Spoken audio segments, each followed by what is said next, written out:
Hello friends, how are you? Alphabet and Google CEO सुंदर पिचाई ने बहुत ही दिल को छू देने वाला एक स्टेटमेंट दिया। उन्होंने कहा कि it is heartening to see a number of startups in India that are providing themselves at the global stage. We want to support companies in India. We want to provide them with artificial intelligence and technology so that they can scale up their operations. आगे उन्होंने कहा, I see India as a place where people build things and take it globally. That's why we invested in Google Pay and we are doing it in other markets also. We want to play the enabling role, be it supporting the market and providing a technology or technological platform. That was a very good comment of Indian hero who is working as a CEO of Alphabet and Google. दूसरी तरफ American economy की अगर बात की जाए तो वहाँ पर इस समय अनएम्प्लॉयमेंट इज़ नियर टू 4%. इतना कम अनएम्प्लॉयमेंट आ जाना इकोनॉमी के अंदर बहुत ही बड़ा एक इकोनॉमिक फैक्टर है और इस बात को प्रेसिडेंट ऑफ यूएस ने भी बहुत लाउडली कहा. उन्होंने कहा कि वी हैव अचीव्ड, जो कोविड से पहले का जो नंबर्स थे उससे भी अच्छे numbers we have achieved now. पर अगर उसको और इस डाटा को और डिग किया जाए और इसके डीप में जाया जाए तो वहाँ कुछ इकोनॉमिस्ट ने इस बात को रेज किया है, जो ये अनएम्प्लॉयमेंट है वो इसलिए नहीं है कि बहुत अधिक और जॉब के अवसर ऐड किए जा रहे हैं, बहुत सारी और जॉब जनरेशन हो रही हैं, बल्कि इसलिए अनएम्प्लॉयमेंट इतना कम है क्योंकि लोग जॉब छोड़कर जा रहे हैं. They are not interested into jobs. So why the unemployment data is so low. सबसे बड़ी वरी की बात यह है कि बहुत अधिक नए जॉब्स जनरेट नहीं हो रहे और उस बात को प्रेसिडेंट इग्नोर नहीं कर सकते. तो ये यूएस का जो एक लेटेस्ट डेवलपमेंट है, जो अनएम्प्लॉयमेंट 4% के आसपास है, उसका बेसिक रीज़न ना केवल बहुत अधिक जॉब जनरेशन की वजह से, बल्कि it is because many peoples are not interested to join any organisation for employment. ये एक इतने अच्छे डाटा के बाद भी एक बहुत बड़ा चैलेंज है.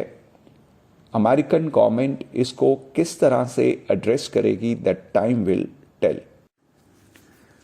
लास्ट वीक के न्यूज़लेटर की भी एक बात कही जाए. लास्ट वीक एक बात वीडियो के अंदर कही गई कि जो 15 तारीख से गिरावट शुरू हुई है उसमें अगर मैं 14 दिन ऐड करता हूं तो 29th डे आते हैं. तो 29th की डेट आती है, not 29th day, it is 29 की डेट आती है. और वो जो 29 की डेट है वो एक पुल बैक, चाहे वो टेम्परेरी हो, पुल बैक देने की क्षमता रखती है.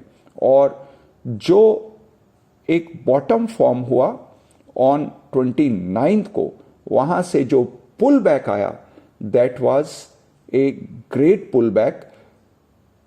16,700 कुछ से 17,500 तक, 17,500 तक market has moved almost 800 points from the bottom of 29th. और फिर फ्राइडे को उसमें से बहुत बड़ा जो पार्ट है वो वाइप आउट हो गया.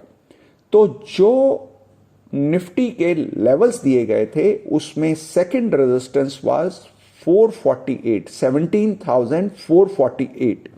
और मार्केट ने जो 29 के लो से पुल बैक लिया, that was up to 500 only. 17,500, और वहां से वापस जैसे ही वो रेजिस्टेंस 2 के नीचे आया तो देन एक ही दिन के अंदर that trading rewarded with a big pi of profit. 180 के 17,180 तक का रेट लग गया फ्रॉम 448। 2-3 स्टॉप लॉस लगे होंगे, लेकिन उसके बाद जो रिवार्ड है वो 20 पॉइंट के, 30 पॉइंट के, बट उसके बाद जो रिवार्ड है that was too big, almost 250-60 points का reward in just few hours on the trading of Friday, last day of the week. So that was too interesting. बाजार में एक बॉटम पकड़ पाना और उसके बाद एक टारगेट को अचीव होकर वापस करेक्ट कर जाना, ये एक अपने आप में ही बहुत हैप्पीनेस का कारण होता है, राइट। तो अगर आप मार्केट के अंदर ठीक फोरकास्ट कर पाते हैं या ठीक फ्यूचर देख पाते हैं तो then it is really heart moving.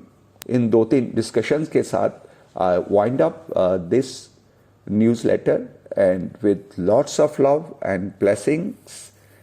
प्रभु कृपा से ये इस वीक के लेवल्स प्रेजेंट किए गए और I hope that may be helpful and useful to all my friends and students. With this, lots of love, blessings, happy trading and happy investing to all my students.